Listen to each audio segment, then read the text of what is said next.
لله حمدا كثيرا طيبا مباركا فيه حمدا كما يحب ربنا ويرضى.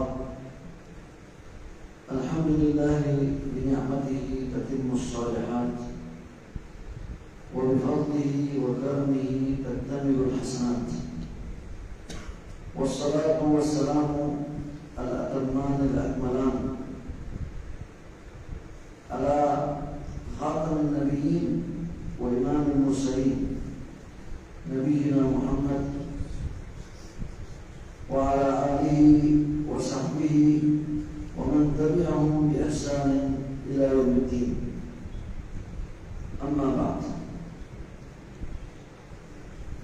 سب سے پہلے میں اللہ رب العزت کا بہت ہی زیادہ شکر ادا کرتا ہوں، اس کے حمد میں کرتا ہوں کہ اس رب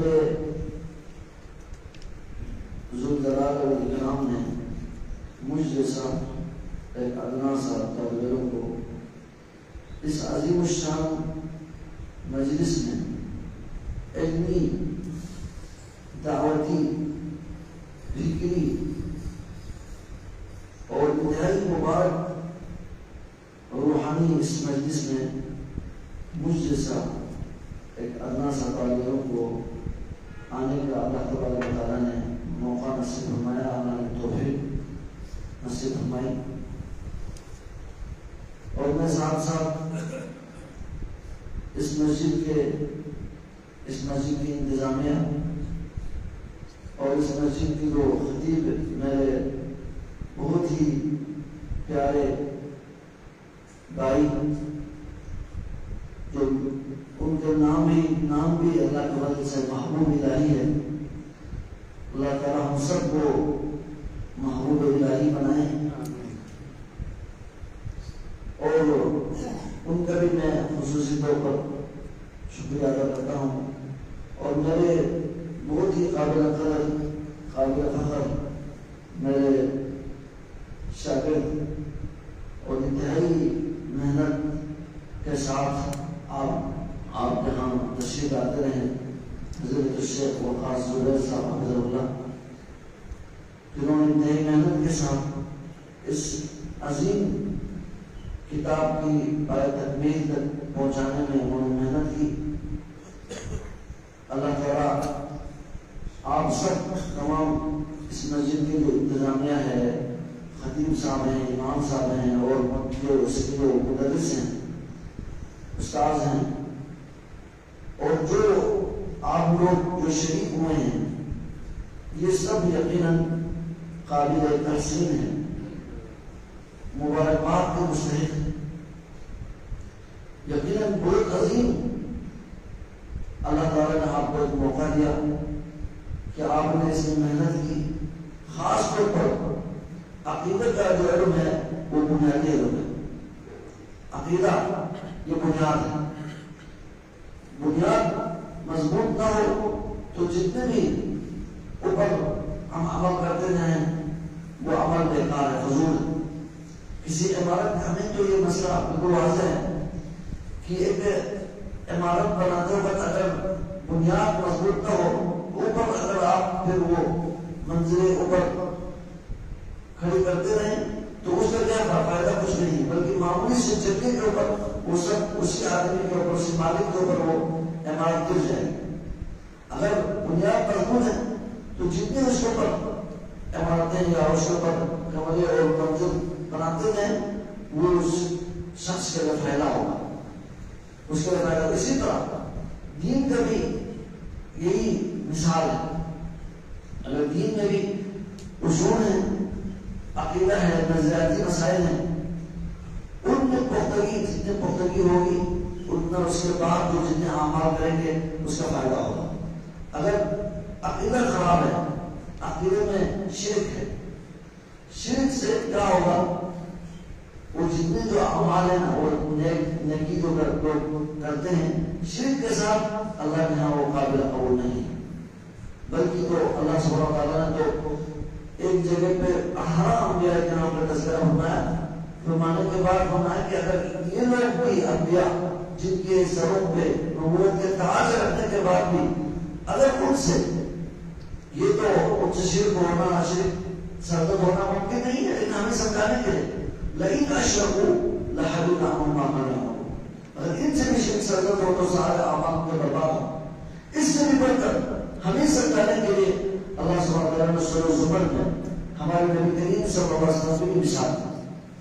آپ سے بڑھ کر توحید کو سمجھنے والا نہ آیا ہے نہ آئے گا، توحید کا حق ادا کرنے والا نہ آیا ہے نہ آئے گا، لیکن ہمیں سمجھانے کے لیے اللہ کے نبی علیہ السلام کے لیے بھی فرمایا لئن اشرکتا، اگر آپ سے شرک سرگرم ہو، یعنی اگر ہونا نہیں ہے، ہونا ناممکن ہے، ہمیں سمجھانے کے لیے لَيَحْبَطَنَّ عَمَلُكُمْ، آپ کا عمل ضرور برباد ہو جائے، وَلَتَكُونَنَّ مِنَ الْخَاسِرِينَ، آپ کا خسارہ اٹھانے والوں میں سے آپ بھی ہو جائے۔ یہ فرمایا سمجھانے کے لیے شرک کے ساتھ کوئی بھی عمل اللہ کے ہاں قابل قبول نہیں، بلکہ مشرک کے اوپر جنت حرام، جنت حرام۔ قرآن اللہ کا واضح طور پر قرآن میں فرمایا وَمَن يُشْرِكْ بِاللَّهِ فَقَدْ حَرَّمَ اللَّهُ عَلَيْهِ الْجَنَّةَ، جنت حرام، جہنم اس کے لیے ہمیشہ ہمیشہ کے لیے وہ جہنم میں رہے، خالدین فیہا ابدا، ان اللہ لا یغفر ان یشرک۔ اب عقیدہ خراب ہے تو پھر کوئی بھی عمل جتنا بھی وہ اس میں محنت کرے، تھکاوٹیں تھک جائیں، اور جتنے بھی اپنے بظاہر زعم میں بڑے بڑے اعمال ہو اس کا کوئی بھی فائدہ نہیں۔ شرک کے ساتھ کوئی اللہ تعالیٰ کو ایسے عمل کو قبول نہیں کرتا۔ اللہ تعالیٰ اتنے غیرت مند ہے، شرک کے حوالے سے اللہ فرماتے ہیں انا اغنى الشركاء عن الشرك، دنیا میں لوگ جو پارٹنر بنتے ہیں، ایک دوسرے کے شرکا بنتے ہیں، ان تمام شرکا سے میں بہت بےنیاز ہوں، مجھے کسی کی پارٹنری کی ضرورت نہیں ہے۔ ومن اشرک معي غیری ترکته وشرکا، جو بھی میرے ساتھ کسی کو شریک کرے تو پیدا میں نے کیا ہے، ساری نعمتیں میری طرف سے، ایک ایک سانس کا میں مالک ہوں اور زندگی حیات سب کا میں مالک ہوں، تو یہ میرے ساتھ کسی کو عبادت میں شریک ٹھہرائے، کسی اور کی گزاری کرے میرے ساتھ شریک ٹھہرائے تو ترکته وشرکا، اس کو بھی میں مردود کر دیتا ہوں، اس کے عمل کو بھی مردود کر دیتا ہوں۔ اللہ تعالیٰ بہت اس کے اوپر اللہ کو غیرت آتی ہے، بہت غیرت مند۔ اس وجہ سے یہ جو عقیدے کے جو مسئلہ ہے بہت اہم، اور یہ صرف عقیدے کے جو مسائل ہیں، عقیدہ پڑھنا ہر مسلمان کو بڑا ضروری ہے۔ یہ صرف علماء کے لیے نہیں ہے، جتنا ہم اپنے عقیدے کی حفاظت کے لیے، عقیدے کے تحفظ کے لیے جو مسائل ہیں ان کا سیکھنا ہر مسلمان کو بڑا ضروری ہے، ہر مسلمان کو بڑا ضروری ہے، صرف علماء کے لیے نہیں۔ اس لیے یہ بہت ہی خوش نصیبی آپ کے لیے کہ آپ اس مسجد میں الحمدللہ باقاعدہ عقیدے کا حلقہ جاری رہا، اتنے عرصے سے یہ حلقہ جاری رہا، جنہوں نے استفادہ کیا بہت بڑا فائدہ ہوا، بہت بڑا ہوتا ہے، یہ قابل مبارکبادی ہے، وہ قابل تحسین ہے۔ جتنے بھی ہم ان کے لیے مبارک دے رہے ہیں کم، بہت عظیم ہے۔ امام شاہ ولی اللہ رحمۃ اللہ علیہ فرماتے ہیں، قرآن مجید کی 2 آیتوں کی توجیہ بیان کرتے ہوئے فرماتے ہیں، اللہ سبحانہ و تعالیٰ نے ایک جگہ پہ فرمایا نا فاتقوا اللہ ما استطعتم، جتنے تمہارے استطاعت کے اندر ہیں وہ تقویٰ اختیار کریں، اور دوسری جگہ پہ فرمایا یا ایھا الذین آمنوا اتقوا اللہ حق تقاته، تقویٰ کا حق ادا کریں، ایک جگہ پہ فرمایا تقویٰ کا حق ادا کریں، ایک جگہ پہ فرمایا اپنے استطاعت کے مطابق تقویٰ اختیار کریں۔ تو امام شاہ ولی اللہ فرماتے ہیں کہ ان دونوں کے اندر مظاہر تو ہمیں سمجھ میں نہیں آ رہے، ایک تو فرمایا کہ تقویٰ کا حق ادا کرو، دوسری جگہ پہ فرمایا اپنے استطاعت کے مطابق تقویٰ اختیار کرو۔ تو ان دونوں کے درمیان توجیہ بیان کرتے ہوئے، تطبیق کرتے ہوئے فرماتے ہیں کہ جو جہاں اللہ نے یہ فرمایا نا فاتقوا اللہ ما استطعتم، استطاعت کے مطابق کرو، یہ باقی اعمال میں، عملیات میں ہم اپنی استطاعت کو لیں گے، لیکن اتقوا اللہ حق تقاته، تقویٰ کا حق ادا کرو، تقویٰ کا حق ادا کرنے کے لیے کہا، اس سے مراد عقائد، نظریات، عقائد میں عقیدہ ہمارے کتب مضبوط ہونا چاہیے، جس طرح عقیدے کا حق ہے، جس طرح تقویٰ کا حق ہے وہاں حق ادا کرنا چاہیے۔ شرک معمولی سے شرک ایک ذرہ برابر کا جو شرک ہے وہ دوسرے اعمال کو بھی برباد کرنے کا سبب بنتا ہے، اس لیے عقیدہ کے حوالے سے اس کے جو مسائل بہت اہم۔ پھر جو آپ نے شیخ صاحب نے جو آپ کو کتاب جو پڑھائی ہے بہت ہی عظیم کتاب ہے، ثلاثۃ الاصول یا ثلاثۃ الاصول جو مصنف ہے شیخ الاسلام محمد بن عبد الوہاب رحمۃ اللہ علیہ، بہت ہی مشہور عظیم امام،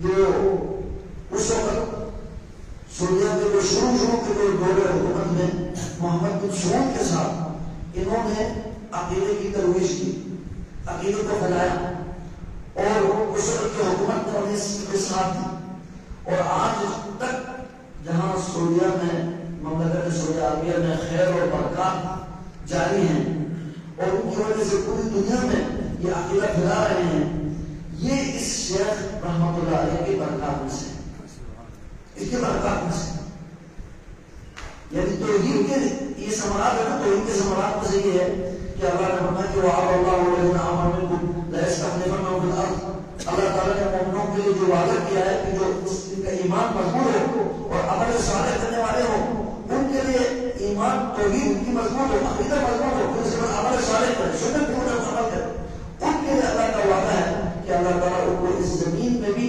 تمکین دیں گے، ان کے بھی جانشین زمین کا خلیفہ بنائیں گے، خلافت دیں گے، ان کو دنیا میں بھی عزت دیں گے،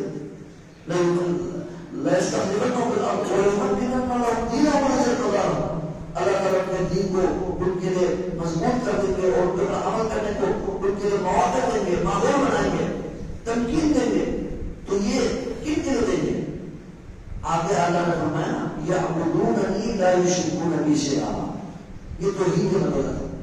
اگر کہیں اگر وہاں آج تک وہاں توحید کی وجہ سے خیر و برکات ہے، تو یہ یعنی ان کے اگر جو بڑی خیر و برکات ہے، عزت ہے، تو یہ سب توحید کی وجہ سے، توحید کی بدولت ہے۔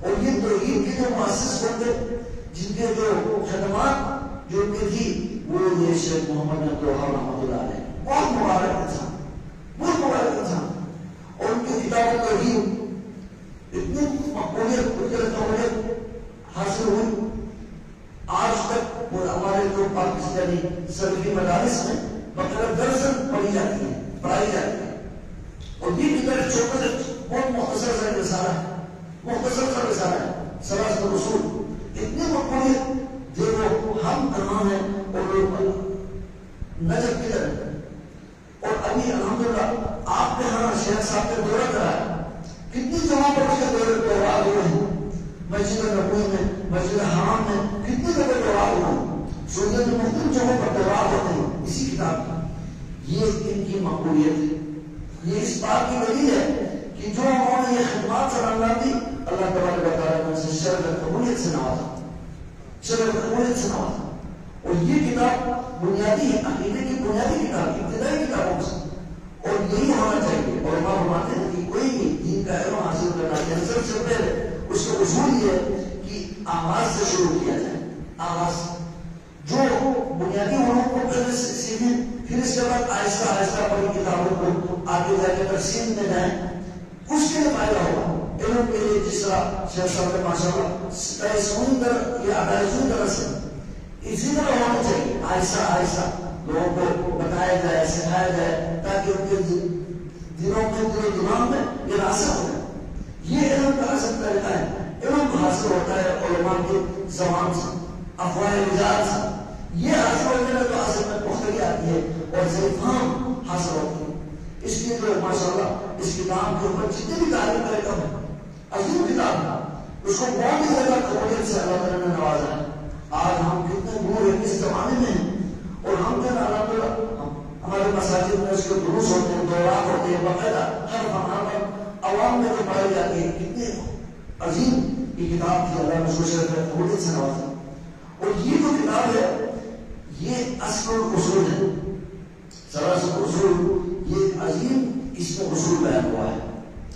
اب یہ وہ اصول ہے جس پہ اگر ہمیں چاہیے کہ ہم اس میں اصول حاصل کریں، ہمیں پتہ چلیے اصول ثلاثہ کیا ہے، اصول ثلاثہ کیا ہے، کیونکہ اس کے بارے میں، یہ اصول ثلاثہ کے بارے میں ہم میں سے ہر ایک سے پوچھا جائے گا۔ کہاں پوچھا جائے گا؟ قبر میں۔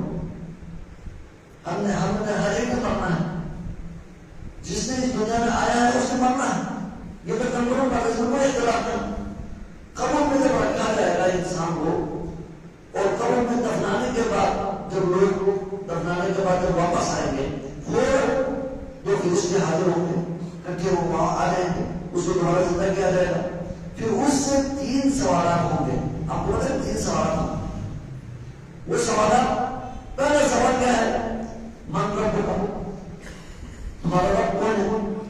اب جس نے اس دنیا میں، اب یہ جو 3 اصول ہے نا، یہ 3 اصول کو ہم نے جب کلمہ پڑھا ہے نا، لا الہ الا اللہ محمد رسول اللہ، یہ جو کلمہ پڑھا ہے نا، اس میں بولے کہ ہم نے اللہ کو اقرار بھی کیا ہے کہ لا الہ الا اللہ کا مطلب کیا ہے کہ اللہ کے علاوہ کوئی معبود برحق نہیں.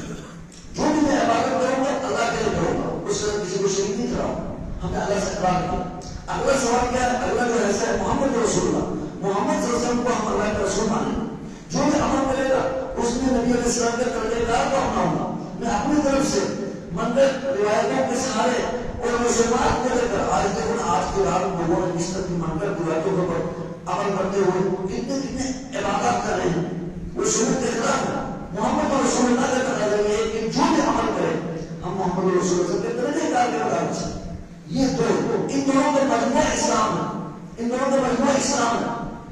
تو پھر 3 سوالات کا جو ہے کہ ہم نے جب کلمہ پڑھا تو ہم نے اللہ سے وعدہ کیا کہ ہم ان 3 سوال کے اپنے عملی طور پر اپنی زندگی میں اس کی تیاری کریں گے.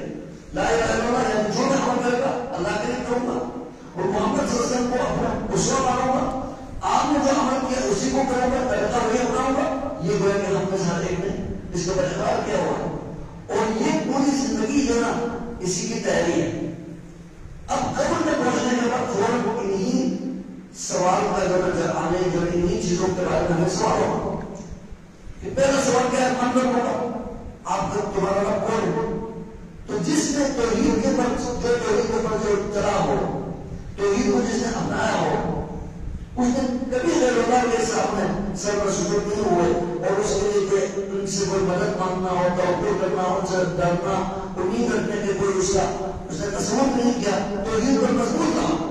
تو اس کو پہلے سوال اس نے بڑا آسان ہو جائے گا، کیونکہ وہ دنیا میں ہمیشہ اللہ کی توحید کے اوپر دامن رہا، استقامت کے ساتھ رہا. تو پھر اس کے لیے سوال آسان ہو جائے گا. وہ بہت پہلے طرف بھی ہمارے کیونکہ ہمیشہ اللہ کے رضا کو وہ مروضہ خاطر رکھتا تھا، تو اس نے فوراً اس کا جواب آیا. وہاں ہمارے زبان نہیں بولے گا، ہمارا عمل بولے گا، ہمارا توحید بولے گا، تو فوراً جواب آئے گا. اگلا سوال ہے من نبی ہوگا، تمہارے نبی کون ہے؟ تو وہ فوراً جواب دینا کہ میرے نبی تو وہ تو دنیا میں ہمیشہ جب بھی عمل کرتا تھا پہلے وہ پوچھتا تھا کہ میرے نبی علیہ السلام کا جو عمل کیا، وہ پوچھتا تھا. جب وہ پوچھتا تھا تو پھر وہ فوراً اس کا جواب آیا. وہ فوراً کہتے نبی محمد صلی اللہ علیہ وسلم، کیونکہ اس نے دنیا میں اللہ کو پہچانا اور اس کے بعد نبی علیہ السلام کو پہچانا. ہر وقت اس کے ذہن میں تصور نہیں تھا کہ میں نے عمل کرنا ہے، طریقہ اپنانا ہے، وہ محمد رسول اللہ کے طریقے کے اوپر میں نے چلنا ہے. اس کا ہمیشہ اس کے ذہن میں یہ تھا کہ اس کو فوراً جواب آیا. اس کی زبان نہیں بولے، عمل بولے، اس کی سنت بولے، سنت کے اوپر جو اہتمام ہے وہ بولے. اور اگلا سوال ہے، چونکہ یہ جو ہمارا جو دین ہے وہ صرف توحید نظریات نہیں ہے، بلکہ اس کے بعد سب سے پہلے نظریات عقیدہ بنیاد ہے، اس کے بعد عبادات ہے، اس کے بعد معاملات ہے، اخلاق ہے، معاملات ہے. یہ سب یہ اسلام ہے، اسلام کا مجموعہ ہے. تو جو اسلام کا جگہ ہے تو اس کو کس طرح جواب بہت آسان ہو جائے. اس لیے یہ صراط الرسول اس لحاظ سے بہت اہم بنیادی ایک کتاب ہے، عقیدہ ہے، جس کے اوپر ہم میں سے ہر ایک کو قبول میں اس کے بارے میں سوال ہوگا. اس کی تیاری ہم نے اسی کتاب کو پڑھ کر اسی میں جو دلائل ہے ان کو سمجھ کر ہم نے اپنی زندگی کو بسر کرنی ہے. اس لحاظ سے آپ سب بہت ہی زیادہ قابل تبریک ہے کہ جو آپ نے اس میں محنت کی اور آپ نے اس کتاب کو سمجھنے کی کوشش کی، اور یہ بہت ہی زیادہ قابل تحسین عمل ہے. تو میں اس کتاب کے جو آپ نے ماشاءاللہ شروع سے ہی تفصیل سے حرفاً آپ نے کتاب پڑھی ہے. اب میں بلا تاخیر اس کتاب کے آخری جو درس ہے اس کی شرح کے اندر میں آتا ہوں. تو اس کتاب میں اس امام جو مصنف رحمۃ اللہ علیہ ہے فرماتے ہیں کہ آخری درس ہے کہ آخری جو جملے ہیں، فرمایا کہ وَافْتَرَضَ اللَّهُ عَلَى جَمِيعِ الْعِبَادِ الکفر بالطاغوت والایمان باللہ. عظیم اصول کہ ایک تو پہلے انہوں نے یہ فرمایا کہ جتنے اللہ سبحانہ و تعالیٰ نے انبیاء بھیجے تھے ان سب کا جو مقصد کیا ہے، مقصد جو دعوت اور تبلیغ یہ کیا ہے؟ توحید۔ اللہ تبارک و تعالیٰ نے انبیاء کرام کو توحید سمجھانے کے لیے مبعوث فرمایا، بلکہ توحید اس عظیم ایک مسئلہ ہے، توحید کے لیے ہی اللہ تعالیٰ نے سب کو پیدا فرمایا۔ وَمَا خَلَقْتُ الْجِنَّ وَالْإِنسَ إِلَّا لِيَعْبُدُونِ۔ حضرت عبداللہ بن عباس رضی اللہ عنہ فرماتے ہیں کہ قرآن میں جہاں بھی لفظ عبادت آ گیا نا، اس سے مراد توحید بغیر کی عبادت ہوتی نہیں۔ توحید صرف کس کو ہی، اس کے بعد باقی اعمال، توحید تو عبادت ہوتی ہی نہیں۔ تو ہمیں پیدا ہی توحید نے نہیں کیا، اللہ تعالیٰ نے سارے کائنات کو انسانوں کے لیے، جن اور انس کے لیے، اور ہمیں اللہ نے اپنی عبادت کے، تو پوری دنیا کی تخلیق کا بھی مقصد کیا ہے؟ توحید ہو۔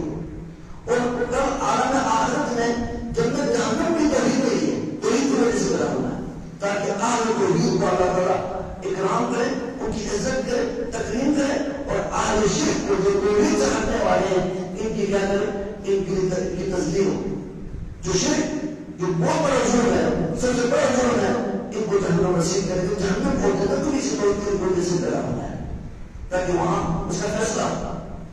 توحید کا مسئلہ بہت عام مسئلہ ہے، تمام انبیاء کرام اسی توحید کو سمجھانے کے لیے تشریف لائے ہیں۔ اب توحید کا جو مسئلہ ہے بہت عام ہے، یہاں فرمایا کہ وَافْتَرَضَ اللَّهُ عَلَى جَمِيعِ الْعِبَادِ، تمام بندوں پر، تمام اللہ تعالیٰ نے اپنے بندوں پر فرض کیا ہے الکفر بالطاغوت والایمان باللہ۔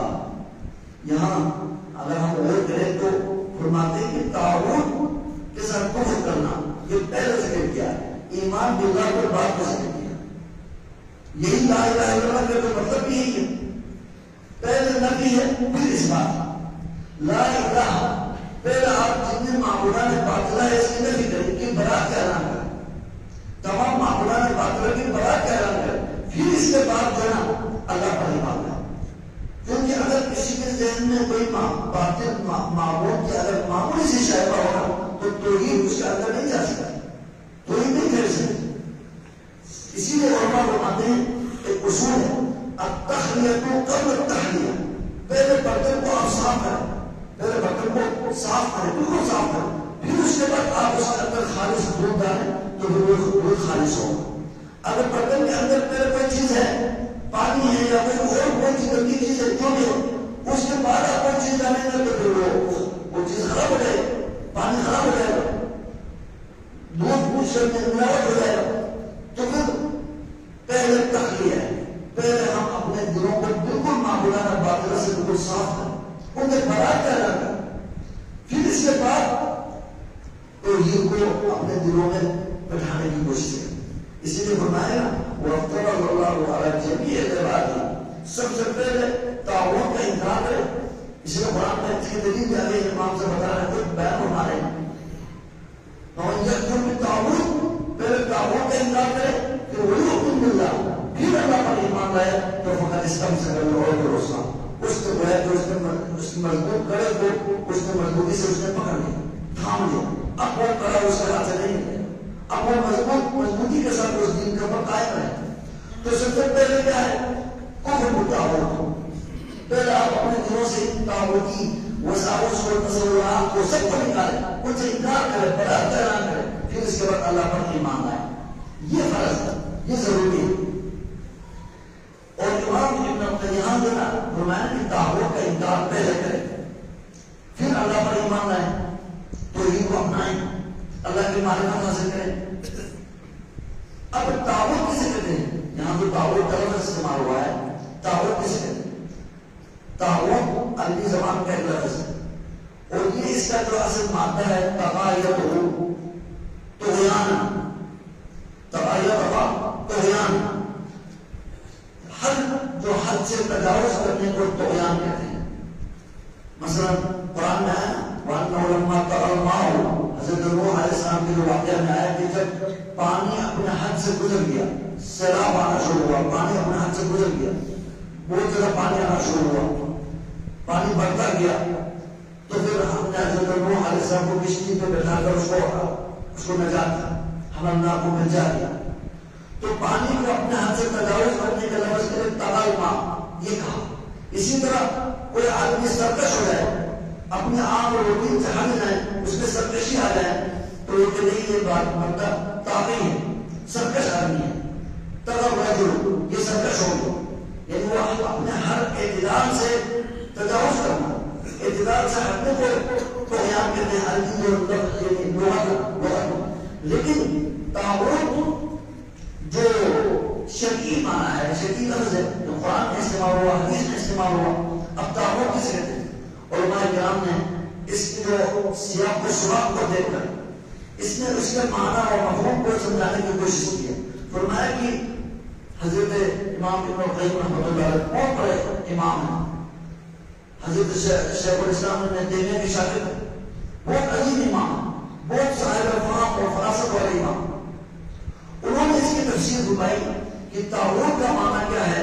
ما تجاوز به العبد حده، یعنی لغوی معنی کے سے مناسبت دی، یعنی ہر وہ چیز جس میں انسان شرعی حد کو تلاش کرے، شرعی شریعت نے ہر چیز میں حد مقرر کیا ہے، وَأَنَّ اللَّهَ حَدَّ حُدُودًا، صحیح حدیث میں کہ اللہ نے تبارک و تعالیٰ نے حدود مقرر کیا، ہر چیز میں حدود مقرر ہے، تو یہ میں بھی حدود ہے اور اتباع سنت میں بھی حدود ہے، باقی عبادات میں بھی حدود ہے، معاملات میں بھی حدود ہے، اخلاقیات میں بھی حدود ہے، حدود ہے، یہاں دائرہ ہے، دائرہ کی طرح کا حدود اللہ فلا تعتدوها، یہ اللہ کے حدود کو پاش نہیں کرنا چاہیے، تجاوز نہیں کرنا چاہیے، تو اگر تجاوز کرے گا اللہ کے حد کو توڑے گا تو ظالم بنے گا، نافرمان بنے گا، فاسق خاطر بنے گا۔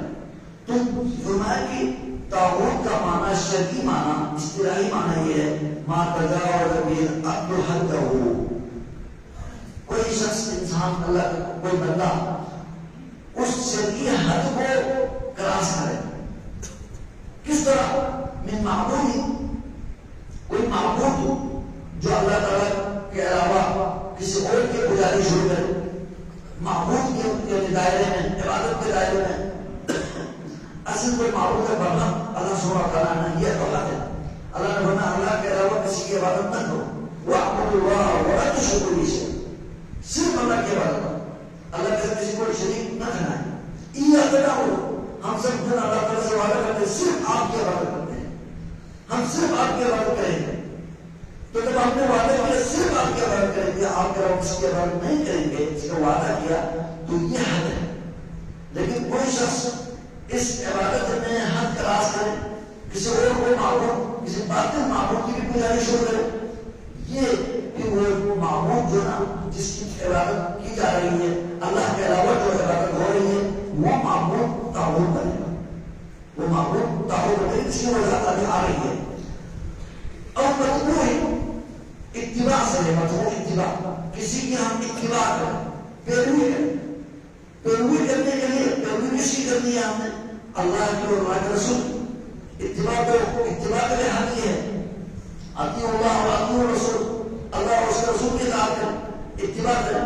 لیکن اگر ہم اللہ اور اس کے رسول کے حق کو کراس کر کے کسی شخص کی اتباع شروع کریں، کسی عالم کی اتباع کریں، لیکن وہ اتباع اس میں ہے کہ اللہ اور اس کے رسول کی مخالفت ہے، اللہ اور اس کے رسول کا حکم کسی اور وادی میں اور کوئی حکم دے رہا ہے، تو ہم اللہ اور اس کے رسول کے حق کراس کر کے ان کی پیروی کریں۔ اللہ اور اس کے رسول کی شریعت میں اس کی کوئی دلیل نہیں ہے، کسی اور شخص نے کوئی بتا دیا، عالم نے بتا دیا، تو اس عالم کی پیروی کریں اور اس کے ہم اپنے حق سے تجاوز کریں، حق کراس کریں، اللہ اور اس کے رسول کے اطاعت سے نکل جائیں، کسی کی محبت میں آ کر، کسی کو ہم اپنا امام بنا کر اس پر محبت میں آ کر اندازوں اس کی اتباع شروع کریں، تو یہ بھی حق کراس ہے، تو وہ بھی اس معنی کے اندر تعبد میں آ جاتا ہے۔ اور مطاع یا کسی کی اطاعت کرے، عموماً علماء نے اس کے مضمون میں علماء مراد دیا ہے، کسی عالم کی اتباع کرے اور وہ اللہ رسول کی مخالفت ہے، اللہ اس کے رسول کی مخالفت میں اس کی اتباع کرنے کی اجازت نہیں ہے۔ اولي الامر کی علماء اور حکمران دونوں ہیں، اولي الامر کی اتباع کی اجازت ہے، لیکن وہ معروف میں اگر وہ اللہ اور اس کے رسول کی شریعت کے حد کے اندر رہ کر اللہ اور اس کے رسول کی شریعت کی تنفیذ کر رہے ہیں، یا کوئی ایسا کوئی مصلحت کے کام کے بارے میں حکمران کر رہے ہیں یا کوئی عالم کہہ رہا ہے، اس اطاعت ہے لیکن اس میں اللہ رسول کی نافرمانی نہیں ہے، کسی شرعی نص کی مخالفت نہیں، تو اس میں اتباع ہے۔ لیکن اگر اختلاف ہو جائے کہ تنازعتم فی شیء فردوہ الی اللہ والرسول، تب کہ اللہ اس کے رسول کی ضرورت ڈالا ہے۔ اتباع اللہ رسول کی اصل اتباع اللہ رسول کی، باقی ان کی جو علماء کی یا حکمران کی اتباع ہے وہ تبع ہے، مستقل نہیں ہے۔ اس لیے اگر کوئی کسی عالم کی پیروی کرے لیکن وہ اللہ رسول کی مخالفت میں ہو تو وہ گویا کہ اپنے حق کو تجاوز کر لیا، حق کو کراس کیا ہے، تو وہ بھی تعاون بن جائے گا۔ اسی طرح مطاع کسی حکمران کی پیروی ہے، وہ اللہ رسول کی نافرمانی میں ہمیں کوئی حکم کر رہا ہے، کرنے کے لیے کہہ رہا ہے، لیکن اس میں صراحت اللہ رسول کی نافرمانی، تو وہ اگر ہم اللہ رسول کے حکم کو چھوڑ کر اس حکمران کی پیروی کریں تو وہ بھی اس معنی میں تعاون بن جاتا ہے، وہ بھی تعاون بن جاتا ہے۔ عبادت میں ہو یا اتباع میں ہو یا اطاعت میں ہو، ان تینوں کے بارے میں اللہ اور اس کے رسول نے حد بندی کی ہوئی ہے، اس حد بندی کے اندر رہنا عبادت ہے۔ حد بندی کے خلاص کرنا کیا ہے؟ یہ تعاون کے معنی میں آ جاتا ہے، اس کے سے ہمیں برات کا اعلان کرنا، برات کرنا کیا ہے؟ یہ ضروری ہے۔ پھر امام ابن قیم رحمۃ اللہ علیہ نے توابع کی قسمیں بتائی ہیں ہمیں سمجھانے کے لیے۔ وہ توابع کثیرون، تعاون تو بہت جگہ ہے، لیکن ان کے جو سرمنہ ہے، بڑے بڑے جو روس ہیں، سردار ہیں، لوگ کے جو لیڈرز جو لوگ ہیں، وہ 5 قسم کے لوگ ہیں، 5۔ سب سے پہلا تعاون جو اللہ اور اس کے رسول کے جو دشمن ہے وہ کون ہے؟ ابلیس لعنہ اللہ، ابلیس ملعون ہے۔ ابلیس کا تعاون ہونے میں تو کسی کو شک اور شبہ نہیں، سب سے بڑا دشمن۔ حضرت آدم علیہ السلام کے جب پیدا کیا اللہ تعالیٰ نے تو اسی پر اس کو حسد آیا، وہاں سے اس نے اللہ سبحانہ وتعالیٰ کو پہلے تو وہ فرشتوں کے ساتھ وہ ہوتا تھا، فرشتوں کے ساتھ عبادت کرنے والا تھا، لیکن جب اللہ سبحانہ وتعالیٰ نے حضرت آدم علیہ السلام کے علم کہ جو شام کو بتانے کے لیے اس کے سجدہ کرنے کا حکم دیا تو پھر اس نے انکار کیا، تکبر سے کام ہوا، تو ادھر سے وہ مرحوم ہو، ادھر سے وہ مرحوم ہو گیا۔ بلکہ صرف مرحوم نہیں ہوا، بلکہ اس نے یہ کہا کہ میں صرف اکیلا جہنم میں نہیں جاؤں گا، بلکہ میں اس آدم کے اولاد کو بھی گناہوں کے ساتھ دے کر جاؤں گا۔ اس نے وہاں سے اللہ تعالیٰ کے سامنے باقاعدہ اعلان کیا اور اس نے وہاں للکارا اللہ کو کہ میں جو ہے وہ سب کو گناہ کروں گا۔ تو سب سے بڑا تعاون وہ ابلیس اور اس کے علاوہ رسول سارے شیاطین۔ ابلیس ملعون وہ تو معبود میں بھی آ جاتا ہے، اس کے لوگ پجاری بھی کرتے ہیں، اور مجنون میں بھی آ جاتے ہیں، لوگ اس کی اتباع کرتے ہیں۔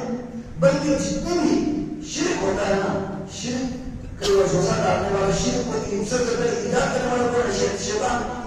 حضرت نوح علیہ السلام کی جو قوم ہے ادھر سے اس نے آغاز کیا تھا، جو یہی انہوں نے سمجھایا کہ شیطان نے وسوسہ ڈالا حضرت نوح علیہ السلام کے قوم، حضرت ان کی بعثت سے پہلے لوگ تو 10 صدی تک یعنی 1000 سال تک سب توحید کے اوپر، حضرت آدم کا اولاد سب توحید کے اوپر وہ قائم تھے، لیکن 10 صدی کے بعد یعنی 1000 سال کے بعد یہی ابلیس آیا لوگوں کی طرف، وہ ہم کو سمجھ کے لوگوں کے پاس وہ آیا، اس کو وسوسہ ڈالا، اس نے کہا کہ تمہارے جو پہلے جو لاکھ اور زمانہ یہ جو بزرگ لوگ تھے، یہ تو مسجدوں میں تمہارے ہوتے تھے، عبادت خانوں میں ہوتے تھے، اب یہ ہو گئے، اب ان کی جو تصویریں بتوں کو تم رکھو مسجد میں، تاکہ ان کی جو مسجد میں جب ہوتے یہ مجھ جب سجا کے رکھیں گے تو پھر ان کی تمہیں یاد آئے گا کہ وہ بزرگ لوگ تھے، تم کو ان کی عبادت یاد آ جائے گی، تم عبادت کرو، ایک شوق پیدا ہوگا۔ اس نے یہ سب کس طرح سمجھایا،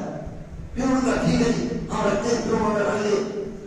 جب یہ لوگ مر گئے، یہ جو نسل ختم ہو گئی، اگلی نسل میں ان کے اولادوں میں وہ آیا کہ انہوں نے کہا کہ تمہارے جو آبا و اجداد یہ سب کیوں رکھے تھے انہوں نے بتوں کو، یہ تو ان کی پجاری کرتے، ادھر سے شرک پیدا ہوا، ادھر سے شرک پیدا ہوا۔ یہ کس نے سمجھایا، کس نے وسوسہ ڈالا؟ شیطان۔ تو شرک پیدا کرتے ہیں، ایجاد کرنے والا بھی وہ ہے، اور ابھی تک جتنے شرک اس دنیا میں رائج ہے اور بڑھتا جا رہا ہے، اور یہ شرک کے اصل جو اس کو جو وسوسہ ڈالنے والا اور شرک کے دونوں لوگوں کے دلوں میں ڈالنے والا یہ شیطان، اس میں معبود بھی ہو، وہ لوگ کے خود پجاری بھی کرتے ہیں اسے، اور جتنے شرک ہے سے سبب یہ ابلیس ہے. اس لیے یہ سب سے بڑا تعاون ابلیس ہے. ابلیس سے بڑا اس کی دشمنی انتہائی ضروری ہے. اللہ سبحانہ وتعالیٰ فرماتے ہیں ان الشیطان لکم عدو، شیطان تمہارا دشمن ہے. تمہارے باپ آبا و اجداد حضرت آدم اور حوا کو بھی نکالنے والا جنت سے نکالنے والا بھی ہے. فاتخذوہ عدوا، اس کو دشمن سمجھو، اس کو دشمن کا تصور کرو، اس کو دشمن میں یقین کرو، اس کو دشمن تم سمجھو. فاتخذوہ عدوا انما یدعو حزبہ لیکونوا من اصحاب السعیر. وہ تو تمہیں جہنم میں لے کے جانے کے لیے اسی تغذو میں ہو، تغذو میں. تو سب سے پہلے ابلیس ہے، اور ابلیس معبود بھی ہے اور مطلوب بھی ہے. اس کی لوگ اتباع کرتے ہیں. جتنے بدعات ہو رہے ہیں، خرافات ہو رہے ہیں، اس کے پیچھے کون ہے؟ ابلیس. اسی کی یعنی اطاعت ہو رہی ہے اور اسی کی اتباع ہو رہی ہے، اسی کی اطاعت ہو رہی ہے. تو ابلیس معبود بھی ہے، یعنی معبود یعنی عبادت جو ہوتی ہے اللہ کی، اس میں پیچھے ابلیس ہے، اسی کی ابلیس کی بھی عبادت ہوتی ہے. معبود ہونے میں بھی، مطلوب ہونے میں بھی، مطاع ہونے میں بھی تعاون کا معنی بدرجہ عدم ابلیس کے اندر موجود ہے. سب سے بڑا تعاون ابلیس ہے. اور دوسرے نمبر پر جو تعاون ہے وہ من عبید وهو راض. ایسا کوئی بدبخت ہو کہ جس کی لوگ پجاری کر رہا ہے اور وہ خوش ہے. کسی انسان کی یا جن کی کسی کی عبادت کر رہے ہیں، لوگ اس کی عبادت کر رہے ہیں اور لوگ اس کے پر راضی ہو، تو وہ کیا ہے؟ وہ بھی تعاون ہے. کیونکہ معبود بنایا اس کو، لوگوں نے معبود بنایا اور وہ راضی ہے. لیکن کچھ ایسے بھی ہیں جو انبیاء کرام میں سے حضرت عزیر علیہ السلام کے لوگوں نے بعد میں پجاری شروع کی، اس کو اللہ کا بیٹا بنایا. حضرت عیسیٰ علیہ السلام اس کی لوگوں نے پجاری شروع کی، اس کو بھی خدا مانتے ہیں، اللہ مانتے ہیں، ابن اللہ مانتے ہیں. لیکن یہ لوگ یہ راضی نہیں تھے. یہ انبیاء کرام کا حضور تعاون میں نہیں آیا. اگرچہ لوگوں نے اس کی پجاری شروع کی، اسی لیے یہاں امام صاحب نے تعاون کی تفسیر میں یہ شرط لگائی، اگر کسی کی پجاری ہو رہی ہو اور وہ اس میں راضی ہو، وہ تعاون. اگر راضی نہیں ہے لوگوں نے ان کی، تو حضرت عزیر علیہ السلام بھی تھے، حضرت عیسیٰ علیہ السلام الگ الگ بھی تھے. وہ تو اپنے زندگی پر توحید کی دعوت دیتے رہے، صرف اللہ کی پجاری کرو، اللہ کی پجاری کرو. بلکہ جب قیامت کے دن باقاعدہ وہاں فیصلے ہوں گے اور معاشرے میدان میں حضرت عیسیٰ علیہ السلام اپنی برات کا اعلان کریں گے اور اللہ سبحانہ وتعالیٰ سے پوچھیں گے.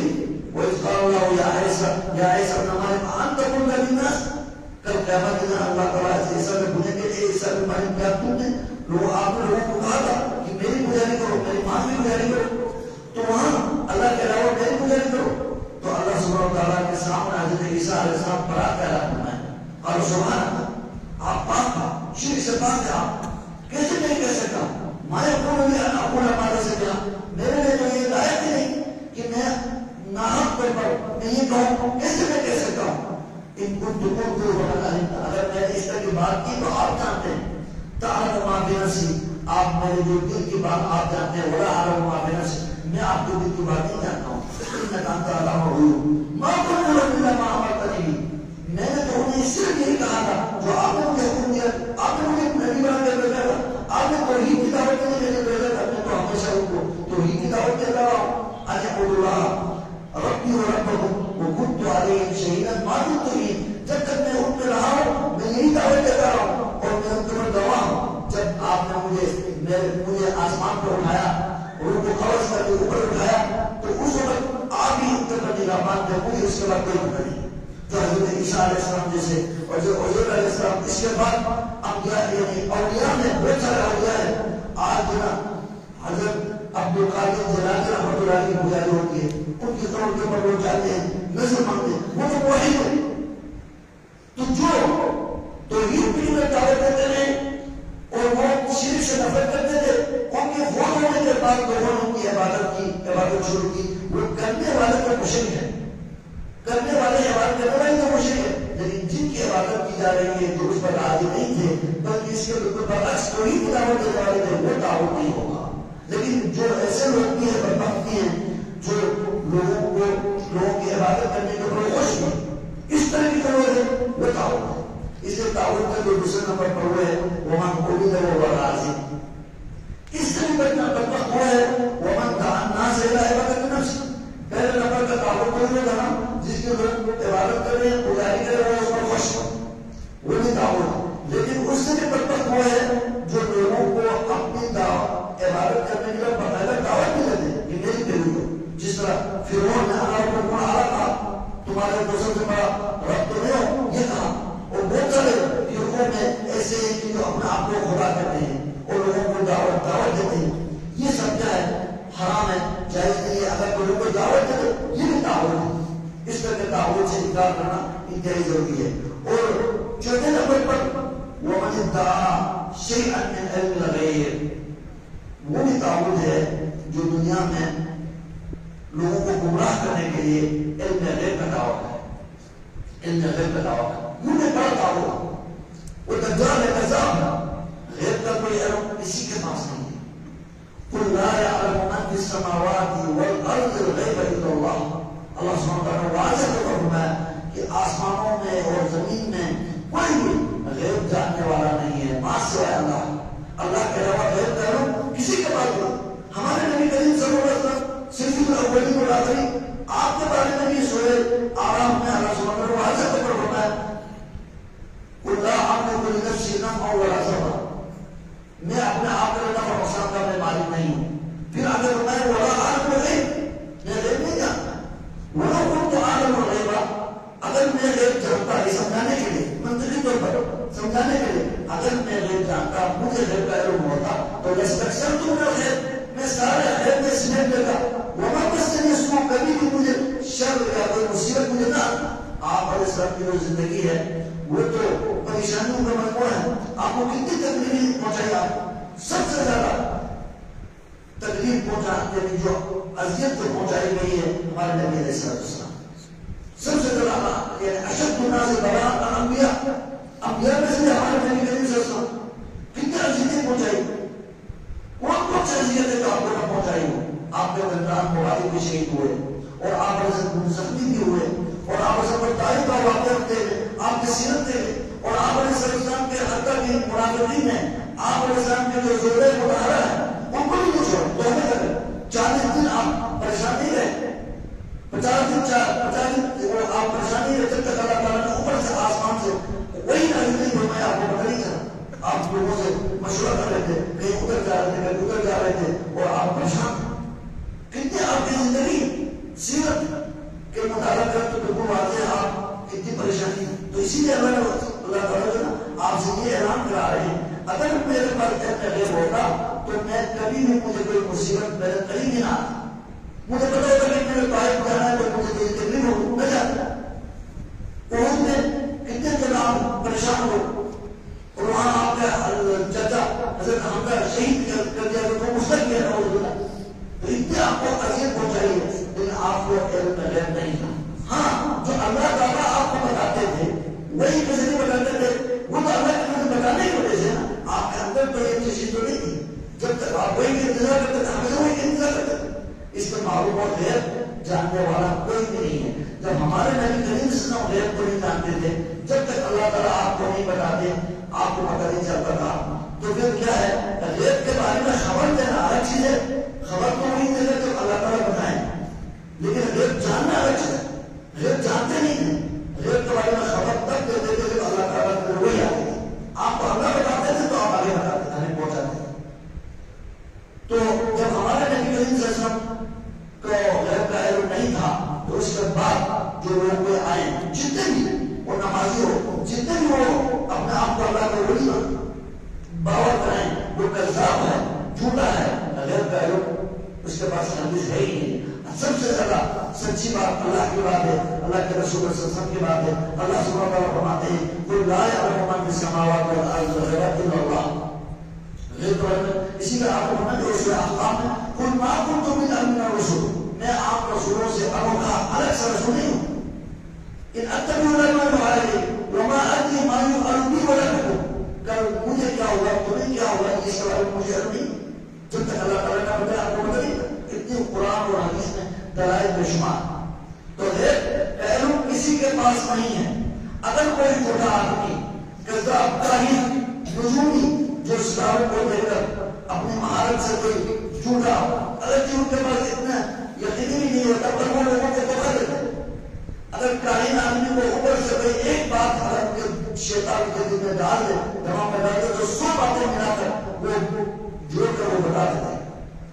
تو یہ کہانی ہے نجومی اقرب، ان کے بارے میں اتنی سخت وعید ہے کہ جب اللہ سبحانہ و تعالیٰ نے فرمایا کہ غیب کا علم صرف اللہ کے پاس ہے، تو اگر کوئی ایسا دعویٰ کرے، آپ علیہ السلام نے کیا فرمایا، اگر کسی کاہن کے پاس یا غیب کا دعویٰ کرنے والے جھوٹ آدمی کے پاس کوئی جائیں اور اس سے سوال کرے، اس سے صرف سوال کرے کہ میرا یہ مسئلہ ہے، اگر ظاہری اسباب سے ہٹ کر وہ جا کر اس سے سوال کرے کہ میرے بارے میں کیا ہوگا کیا نہیں ہوگا، اس طرح کے مستقبل کے بارے میں، اور اس کو اس بندے کو کوئی پتہ نہیں اس کے گھر میں کیا ہے، کیا ہو رہا ہے کیا نہیں ہو رہا، اس طرح کی چیزوں کے بارے میں پوچھ، یا کوئی چیز گم ہو گئی اس کے بارے میں اسے پوچھے، ظاہری اسباب سے ہٹ کر کوئی غیب کے بارے میں سوال کرے، تو سوال کرنا مجرد سوال کرنے سے کیا ہو جاتا ہے، 40 دن کی نماز باطل ہو جاتی ہے. اگر کوئی سوال کرنے کے بعد یہ تصدیق بھی کرے تو فقط کفر بما انزل علی محمد صلی اللہ علیہ وسلم، اس نے تو نبی علیہ السلام کو پر جو شریعت نازل ہوئی جس کے انکار کیا وہ کافر ہو. وہ خطرناک یہ جو نا گناہ ہے، یہ شرک کا ذمہ ہے، کیونکہ علم اللہ کی خصوصیت. جب ہم اس کو کسی بندے کے لیے خاص کریں، یہ فلان میں غیب جانتا ہے، یہ کہتے تو ہے کہ ہم نے علم میں اللہ کا عظیم علم کے اندر ہم نے دوسرے مخلوق کو بھی شریک کر دیا، اس کو شریک ٹھہرا دیا، یہ شرک کا ذمہ دار ہے. تو کوئی کاہن نجومی ان کی کوئی حیثیت نہیں، کوئی اعتبار نہیں ہے، وہ جو بتاتے ہیں لوگوں کو گناہ کرنے کے لیے. تو اس پر کہ کوئی دعوت ہے غیب علم کا دعوت ہے، وہ بھی دعوت ہے، وہ بھی دعوت ہے. جب تک اس پر کے تعاون سے انکار نہیں کرے گا وہ توحید اس کی مضبوط نہیں ہوگی، توحید اس کو سمجھ میں نہیں آئے گا، توحید راثر نہیں ہوگی.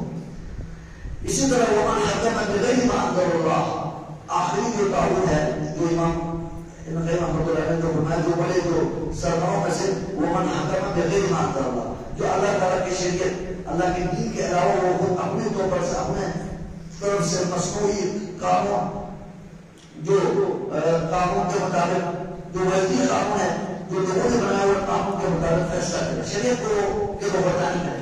لیکن اس میں ومن حکم بغیر ما انزل اللہ کے بارے میں اللہ سبحانہ وتعالیٰ نے فرمایا ومن لم يحكم بما انزل اللہ فاولئک هم الکافرون. سورہ مائدہ میں 3 جگہوں پر آیا ہے. ایک جگہ پہ فرمایا ومن لم يحكم بما انزل اللہ فاولئک هم الکافرون، جو اللہ کی شریعت کے خلاف فیصلہ کرے، اس کے مطابق فیصلہ نہ کرے تو فاولئک هم الکافرون کا، یہ لوگ کافر ہیں. دوسری جگہ پہ فرمایا فاولئک هم الظالمون کا، ظالم لوگ. اور تیسری جگہ پہ فرمایا فاولئک هم الفاسقون، یہ فاسق ہو. اب اس بارے میں جو اللہ کی شریعت کے خلاف فیصلہ کرے، شریعت کا حکم کچھ اور ہے اور وہ اپنے ویسی قوانین کے مطابق یا اپنے خواہشات کے مطابق فیصلہ کرے، ویسی قوانین کے مطابق فیصلہ کرے، تو اس کے مطابق کچھ تفصیل ہے. ہر فیصلہ کرنے والے کو ہم کافر نہیں کہہ سکتے. اس سے ایک نظریاتی مسئلہ ہے. اس میں علماء نے بہت سارے صورتیں بتائی ہیں، صورتیں نکالی. ایک شخص ایسا ہے، قاضی ہے، جج ہے یا حکمران ہے، وہ اسلام کے مطابق فیصلہ نہیں کرتا، لیکن اس کی نظریہ یہ ہے کہ وہ کہتا ہے کہ آج جو میں نے قانون بنایا ہے یا ہمارے جو قانون ہے وہ اور اسلام کا جو قانون ہے دونوں برابر ہے، ایک جیسا ہے. یہ ایک جیسا کہتا ہے یہ نظریاتی طور پر، یعنی اعتقادی طور پر اس کے ہاں دونوں ایک ہے، ایک ہی جیسا ہے، میری مرضی ہے یہ کہتے تو وہ کافر ہو جاتا ہے.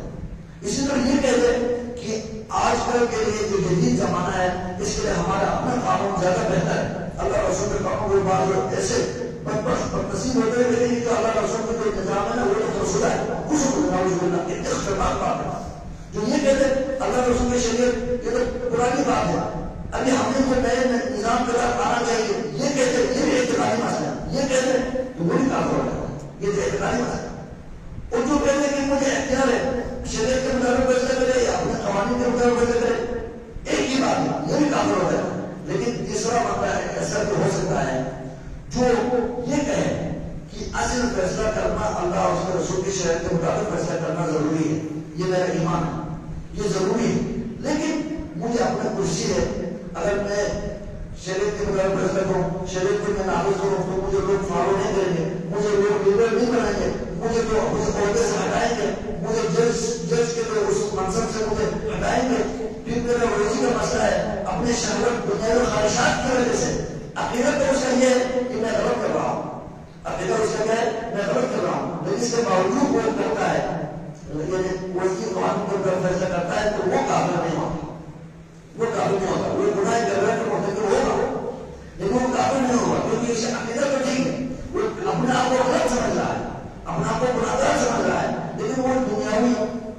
خواہشات اور اپنے لالچ میں آ کر دنیاوی عزت کو کرسی کو بچانے کے لیے وہ اس طرح کا فیصلہ کرتا ہے تو اس سے وہ کافر نہیں ہو جاتا، کافر نہیں ہوتا۔ اس لیے ہمیں جو بھی شرعی یعنی مخالفت میں کوئی ولی قانون کے مطابق فیصلہ کرے نا تو ہم ہر ایک کو قابو نہیں کر سکتے جب تک ہمیں اس آدمی کے عقیدے کے بارے میں پتا ہو کہ وہ دور سے نہیں کر رہا، اس کو غلط سمجھ رہا ہے تو پھر وہ قابو رہتا ہے۔ اس لیے اس طرح کی کفر کا فتویٰ دینا یہ کسی کے جو ہے وہ کسی کی ذمہ داری نہیں ہے، کسی کو یہ اس کے جو نظر نہیں دیتا، یہ غلط بات ہے۔ کفر کا تکفیر کا فتویٰ بہت خطرناک ہوتا ہے کیونکہ اس میں علماء اس کے بارے میں دیکھتے ہیں کہ اس کے کیا نظریات کیا ہے، اس میں جو موانع ہے نا اس کو پوچھتے ہیں، اس کے اندر جو شبہات ہے اس کا ازالہ کرتے ہیں، پھر اس کے بعد کفر کا فتویٰ دیتے ہیں۔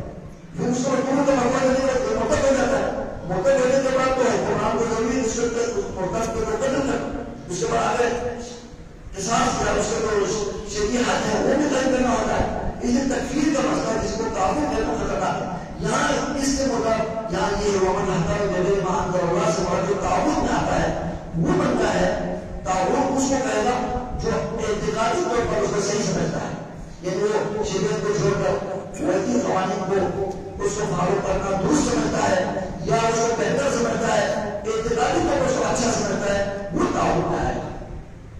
لیکن اس کو غلط سمجھ کر یعنی میں اس کو غلط کر رہا ہوں، میں جو کر رہا ہوں غلط ہے یہ سمجھ کر یعنی وہ شریعت کے مخالفت میں اپنے وضعی قانون کو کرتا ہے تو پھر اس پر فیصلہ کرتا ہے تو وہ گناہ کبیرہ کو مرتکب ہوگا، فاسق ہوگا، ظالم ہوگا۔ اسی لیے بعض علماء نے نا ان تینوں آیتوں کی تفسیر اس طرح کی کہتے ہیں کہ جو اعتقادی طور پر وضعی قوانین کو اچھا سمجھتا ہے تو وہ کافر ہوگا، لیکن کچھ ظالموں میں یہ ہے کہ وہ اپنے کرسی کو بچانے کے لیے وہ کر رہا ہے، دل سے وہ نہیں کر رہا تو وہ ظالم بنے گا۔ ایک فاسق وہ ہے کہ وہ دنیا میں لالچ میں کر رشوت لے کر وہ اپنے جو ہے وہ شریعت کے خلاف وہ فیصلہ کرتا ہے یا وہ حق نہیں دیتا، پتہ نہیں چلنے کے بعد رشوت لے کر دنیا میں مفاد لے کر کرتا ہے تو وہ فاسق ہوتا ہے۔ یہ تینوں آیتوں کو مختلف صورتوں کے اوپر معمول کیا ہے، بہرحال جو تعاون کا جو معنی ہے وہ ایک خاص معنی کے اندر ہے۔ تو پھر فرمایا وہ دلیل ان یعنی تعاون کے انکار کیا ضروری ہے، ایمان کے لیے توحید کے لیے ضروری ہونے کی دلیل یہ ہے کہ اللہ سبحانہ تعالیٰ کا فرمان ہے لا اکراہ فی الدین، دین میں کوئی زبردستی جبر نہیں ہے۔ کیوں جبر نہیں ہے؟ جبر اس لیے نہیں ہے قد تبین الرشد من الغی، حق اور ہدایت باطل سے واضح ہو چکی ہے، اب تو ہم اللہ تعالیٰ نے امتحان لینا چاہ رہے ہیں، امتحان پر زبردستی تو نہیں ہوگا۔ اب ہم واضح ہونے کے بعد جو قبول نہ کرے وہ تو اللہ تعالیٰ اس کا حساب کا بنا لے گا، لیکن زبردستی نہیں ہے کیونکہ حق واضح ہوا ہے، ہدایت واضح ہوئی ہے من الغی ضلالت سے۔ پھر فرمایا فمن یکفر بالطاغوت، بس جو طاغوت کا انکار کرے، طاغوت کا انکار پہلے نہ کرے، پہلے شرک سے تمام شرک کے مذاہب سے اپنا آپ کو پاک کرے، پھر اس کے بعد ویؤمن باللہ، پھر اللہ تعالیٰ پر ایمان لائے، فقد استمسک بالعروۃ الوثقی، یقیناً اس نے عروۃ الوثقی کو مضبوط کرے کو اس نے مضبوطی سے پکڑ لیا۔ یہاں تمسک نہیں کہا، استمسک کہا، استمساک میں حروف زیادہ ہے، لیکن زیادت المبنی تدل علی زیادت المعنی، جہاں جس طرح میں دونوں مترادف ہیں، ایک میں زیادہ حروف ہے تو وہ جو زیادہ حروف والا جو نا معنی میں بھی اس میں مبالغہ زیادہ ہوتا ہے۔ اس طرح سے بہت مضبوطی سے اس نے اس کو پکڑ لیا، لن یسامرا، وہ کرا کر وہ ٹوٹنے والا نہیں ہے۔ فرمایا کہ یہی بات ہے وہاں کا معنی لا الہ الا اللہ، فرماتے ہیں یہی لا الہ کا معنی ہے پہلے تعبد سے انکار کرے، لا الہ ہے نا پہلے نبی معبودان بات کر کے پہلے نبی کرے، پھر الا اللہ، اللہ کے توحید کو اپنائیں، توحید کو قبول کریں، الا اللہ بعد میں پہلے جب تک ہم ان تمام تعبد سے تعبدوں سے اور سارے معبودان باطلہ سے انکار نہیں کرے گا توحید اس کے اندر داخل نہیں ہوگی۔ اس لیے فرمایا لا الہ پہلے ہیں، نبی پہلے ہیں، الا اللہ اس بات بعد میں ہے۔ اسی لیے اللہ نے فرمایا یکفر بالطاغوت ویؤمن باللہ بعد میں ہے، وہاں تمام لا الہ الا اللہ۔ پھر آخر میں امام رحمۃ اللہ علیہ نے ان تمام عقائدی مسائل کو بیان فرمانے کے بعد فرمایا وفی الحدیث، حدیث پاک میں یہ آیا ہے رأس الامر الاسلام، اس معاملے کے اصل جو جڑ ہے وہ اسلام ہے، اسلام اصل ہے۔ اسلام کے اندر اسلام کے 5 ارکان ہیں، ان میں سے پہلا رکن کیا ہے؟ شہادت لا الہ الا اللہ وان محمد رسول اللہ، وہ بھی عقیدہ ہے، اسلام ہے۔ اور اسلام جو ہے کیا ہے؟ ایک پورا ضابطہ حیات ہے، اس میں عقیدہ بھی ہے، اس میں عبادات بھی ہیں، اس میں معاملات بھی ہیں، اخلاق بھی ہیں، آداب بھی ہیں. ان سب کو اپنائے نا تو پھر وہ آخری سوال آسان ہو جائے گا. مادی ہوگا آپ کا دین کیا ہے، تو وہ اسلام کھول کو اسلام کے بارے میں بولے مجھے یاد ہے کیونکہ اسلام میں چلتا تھا ہمیشہ دنیا میں اسلام کو یاد رکھا تو قبر میں دوسرے سوال جواب اس کا آسان ہو جائے گا. تو یہ سب سے اصل جو معاملہ ہے وہ اسلام ہے، وہ جڑ اسلام ہے. پھر وہ عقود الصلاۃ، عقیدے کے بعد میرے مسلمان بھائیو، عقیدے کے بعد نماز کو بڑے بڑے اہمیت ہے. اس کے دین کا ثبوت بھی ایک بنیاد ہے نا، بنیاد وہ عقیدہ ہے. جو بنیاد صحیح نہیں ہوئی تو وہ عبادت تو بڑی ہی نہیں ہوگی، گر جائے گی، وہ تو منہدم ہو جائے گی، معمولی طریقے پر منہدم ہو جائے گی. لیکن اس کے لیے عبادت کو مضبوط کرنے کے لیے ثبوت بھی چاہیے. وہ ثبوت کیا ہے؟ نماز. نماز دین کا ثبوت ہے. نماز بلکہ عقیدے کے بعد کیا ہے؟ عقیدے کے بعد اس یعنی یہ نماز کی بے بڑی اہمیت ہے. بلکہ نماز کو اعمال میں، عملیات میں، ایک تو عقیدہ ہے نا، شرک ہو جائے تو پھر وہ اعمال برباد ہو جاتے ہیں. باقی اعمال میں عملیات کی نماز کے طرح کی کوئی گنجائش ہے ہی نہیں. بین العبد و بین القرب الصلاۃ، فمن ترکها فقد کفر. جو نماز ترک کرے بے نمازی وہ تو کافر ہے. جتنے اسے عقیدہ بھی ٹھیک ہو، عقیدہ تو ایک کہتے ہیں جو شروع میں اسلام لانے کے بعد ہو جاتا ہے، اس کو نماز پڑھنے کا موقع نہیں ملا، وہ تو مسلمان ہے، موحد ہے. لیکن جس کو موقع ملا نماز کے بارے میں بتایا گیا، پھر اس کے بعد وہ نماز نہیں پڑھتا، بے نمازی بنے، تو پھر وہ اس کی کوئی خیر نہیں ہے. سب سے پہلے اگر قیامت کے دن نماز کے بارے میں حساب ہوگا، محشر میں سب سے پہلا سوال نماز ہوگا. نماز ٹھیک نکلے گی تو پھر آگے حساب بتایا آگے بڑھے.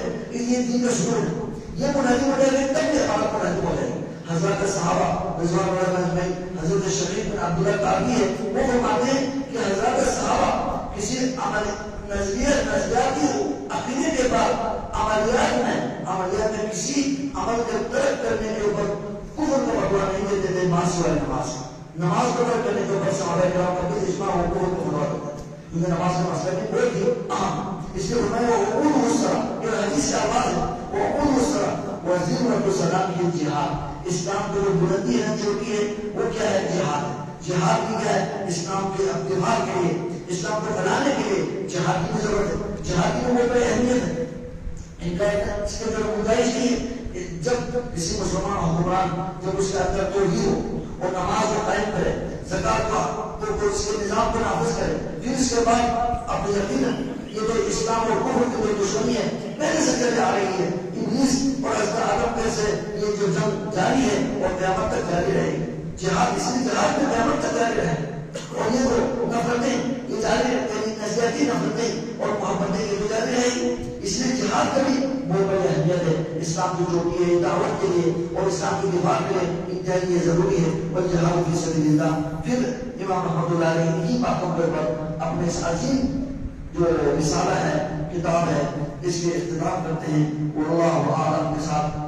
اور بعض رسوم ہیں وصلی اللہ علی نبینا محمد وعلی آلہ وصحبہ اجمعین بھی ہیں. میرے آخر میں بھی اللہ تبارک و تعالیٰ کے نبی علیہ السلام پر صلاۃ و سلام کے ساتھ اس کے جو ہے اختتام کرتے ہیں. تو یہ مجھے اللہ تعالیٰ نے یہ موقع دیا کہ میں یہ آخری کے درس ٹوٹے پھوٹے الفاظ میں دے سکوں. اور آخر میں پھر میں آپ تمام بھائیوں کا شکر گزار ہوں کہ آپ نے اتنی توجہ کے ساتھ یہ باتیں ہم نے سنی. اللہ سبحانہ و تعالیٰ سے اس موقع پر ہم دعا کرتے ہیں کہ اللہ سبحانہ و تعالیٰ ہمیں توحید کو سمجھنے کی اللہ تعالیٰ ہمیں توفیق دے.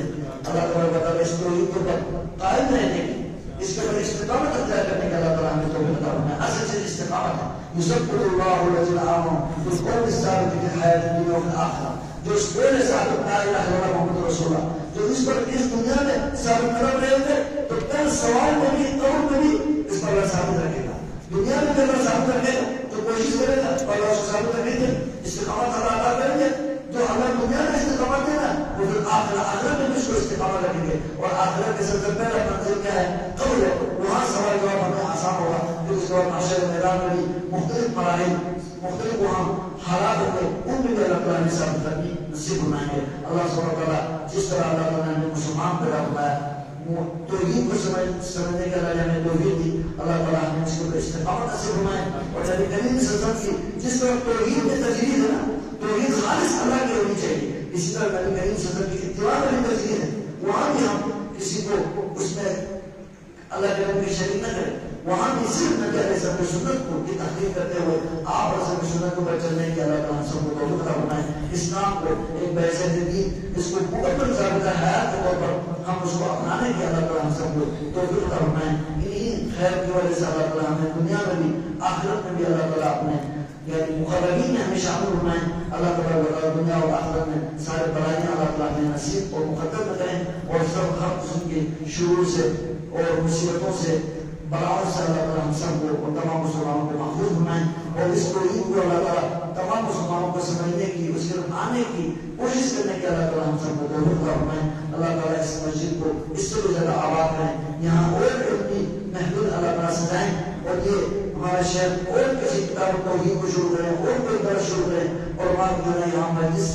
اس کو سجاتے رہیں، اور آپ لوگ اس سے مستفید ہوتے رہیں تاکہ ہمیں خیر و برکات حاصل ہوتے رہیں، اور ہم جو ہے اس دنیا میں پرسکون زندگی کر سکیں، اصل دین ہے، دین کے ساتھ رہیں گے تو آپ کو دنیا میں خوشبو آئے گی، آخرت کی جنت چکر یہ بھی جنت بنے گی، اللہ سبحانہ و تعالیٰ ہمیں دین کی سمجھ عطا فرمائے، وآخر دعوانا ان الحمد للہ